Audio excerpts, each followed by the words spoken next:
ఈ రోజు స్టోరీ అయితే చాలా ఇంట్రెస్టింగ్గా ఉంది. మన నారాయణ మన హీరోయిన్ బ్రతిమలాడడానికి అయితే హాస్టల్కి వెళ్ళాడు.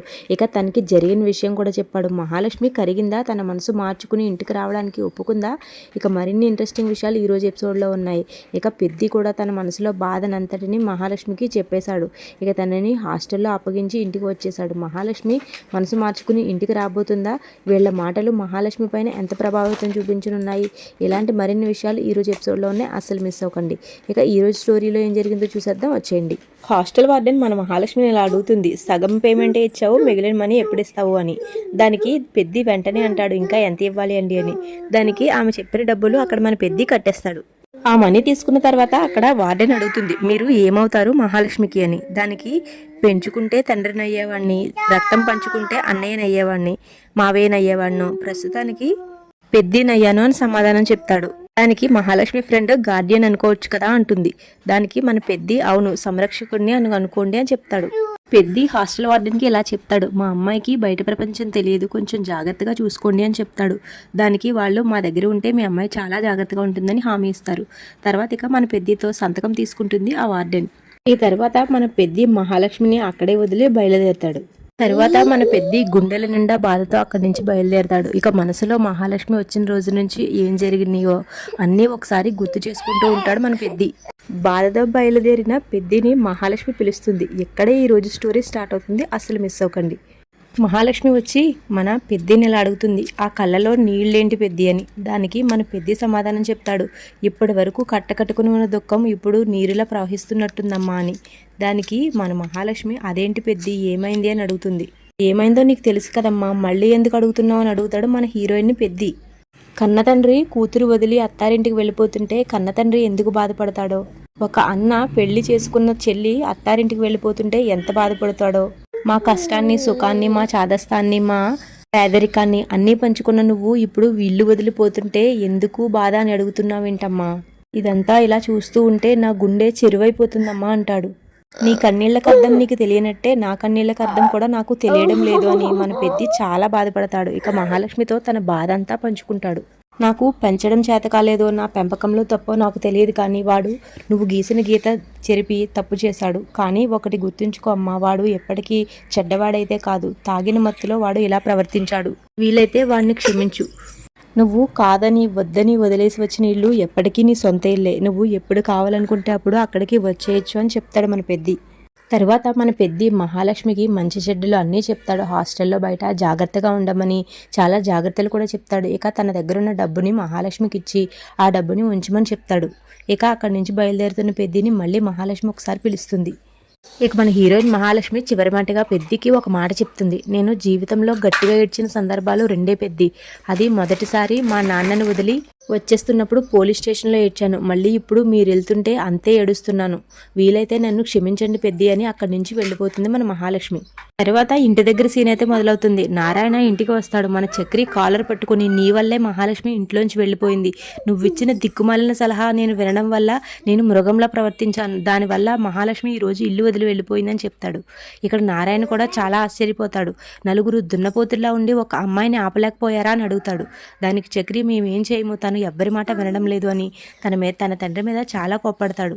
తర్వాత వీళ్ళిద్దరూ బాగా గొడవ పడతారు. ఇక మన హీరో చక్రి అయితే నారాయణ పైకి గుణపం ఎత్తేస్తాడు. ఇంతలో అక్కడికి సరిగ్గా అదే సమయంలో కేశవ ఇంకా కన్నా వచ్చి మన హీరో చక్రిని ఆపుతారు. తర్వాత చక్రి అయితే చాలా బాధపడతాడు. ఇక కేశవ తన తండ్రితో వాడి జోలికి వెళ్ళకు, వాడు చేసిన తప్పుకి వాడు చాలా శిక్ష అనుభవిస్తున్నాడు, ఇక వాడిని వదిలే అని చెప్తాడు. తర్వాత ఆటోలో ఇంటికి వచ్చిన పెద్దిని చూసి పాపం మన కన్నా అయితే తన వదిన వెనక్కి వచ్చింది అనుకుని ఆత్రంగా పరిగెట్టుకుని వెళ్ళి ఆటోలోకి చూస్తాడు. కానీ అక్కడ ఆటోలో మహాలక్ష్మి ఉండదు, కేవలం పెద్ది మాత్రమే ఉంటాడు. ఈ తర్వాత వీళ్ళు మహాలక్ష్మి వెళ్ళిపోయినందుకు బాధపడతారు. తర్వాత ఇక చక్రి అయితే మన మహాలక్ష్మి గదిలోకి వెళ్ళి మన మహాలక్ష్మితో మాట్లాడుతున్నట్టుగా మాట్లాడి తను కూడా చాలా బాధపడతాడు. ఇక్కడ చిన్న రిక్వెస్ట్ అండి, ఈ వీడియో మీకు నచ్చితే ఈ వీడియోకి ఒక లైక్ చేయండి, మన ఛానల్ని సబ్స్క్రైబ్ చేసుకోండి. ఇక మహాలక్ష్మి మన చక్రి దగ్గరకు వెనక్కి వచ్చేయాలనుకుంటే మహాలక్ష్మి లవ్స్ చక్రి అని కమెంట్స్లో చెప్పండి. ఇంకొక చిన్న విషయం, ఈ రోజు వీడియోలో కొంచెం డిస్టర్బెన్స్గా ఉంటే కాస్త అడ్జస్ట్ అవ్వండి. నాకు 2 years పాప ఉంది, తనని చూసుకుంటూ వీడియో చేయడం కొంచెం ఇబ్బందిగా ఉంది కాబట్టి కొంచెం అడ్జస్ట్ అవ్వండి. ఇక ఈ రోజు స్టోరీలో తర్వాత ఏం జరిగిందో తెలుసుకుందాం, నాతో పాటు వచ్చేయండి. నన్ను ఇంత తప్పుగా ఎలా అర్థం చేసుకున్నారండి, ఇన్ని రోజుల నుంచి నన్ను చూసింది మీరు ఇదేనా అని తను చాలా బాధపడతాడు. మరో పక్క కన్నా ఇంకా పెద్ద నిద్రపోవడానికి ప్రయత్నిస్తారు, కానీ వాళ్ళకి అస్సలు నిద్ర పట్టదు. కన్నా మన పెద్దిని ఇలా అడుగుతాడు, ఏంటన్నయ్య పడుకోవట్లేదు, నిద్ర రావడం లేదా అని.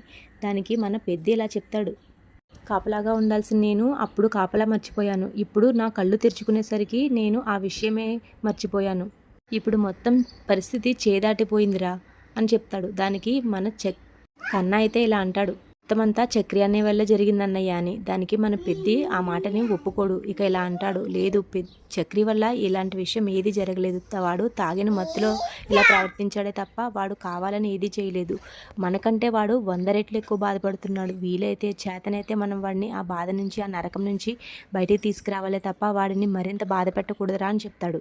ఇక తర్వాత రోజు ఉదయం మన నారాయణ అయితే మన మహాలక్ష్మి దగ్గరకు వచ్చి, ఎందుకు ఎలా వచ్చేసావు అని అడుగుతాడు.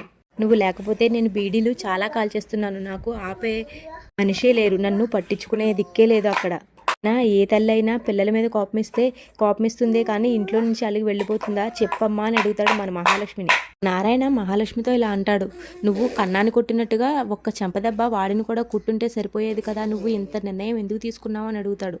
దానికి మన మహాలక్ష్మి, చేత్తోనో చెప్పుతోనో కొట్టడానికి వాడు చంటిపిల్లాడు కాదు, కన్నా అయితే చంటిపిల్లాడు. తను చేసింది తలుచుకోవడానికే నాకు అసహ్యంగా ఉంది అని చెప్తుంది. అప్పుడు నారాయణ ఒక విషయం చెప్తాడు, నేను నీకు ఒక విషయం చెప్పాలి, నువ్వు ఆ విషయం తెలుసుకోవాలి, కానీ నాకు ఎలా చెప్పాలో తెలియడం లేదు అంటాడు. ఇక నారాయణ అసలు విషయం మన మహాలక్ష్మికి చెప్పేస్తాడు, చక్రి అలా ప్రవర్తించడానికి ఒక రకంగా కారణం నేనే అని. దానికి మన మహాలక్ష్మి ఇలా అడుగుతుంది, ఏంటి మీరు చెప్పారా, అసలు మీకు బుద్ధుందా అని తను తిడుతుంది. తర్వాత మన నారాయణ అయితే అసలు విషయం చెప్తాడు, నువ్వు చుట్టంలా మా ఇంటి నుంచి వెళ్ళిపోతే మా ఇంటి మహాలక్ష్మి వెళ్ళిపోతుంది అని నేను భయపడ్డాను. అందుకని చక్రిగాడికి నిన్ను ప్రేమతో దగ్గర చేసుకోమని చెప్తే వాడికి ఇలా అర్థమైంది.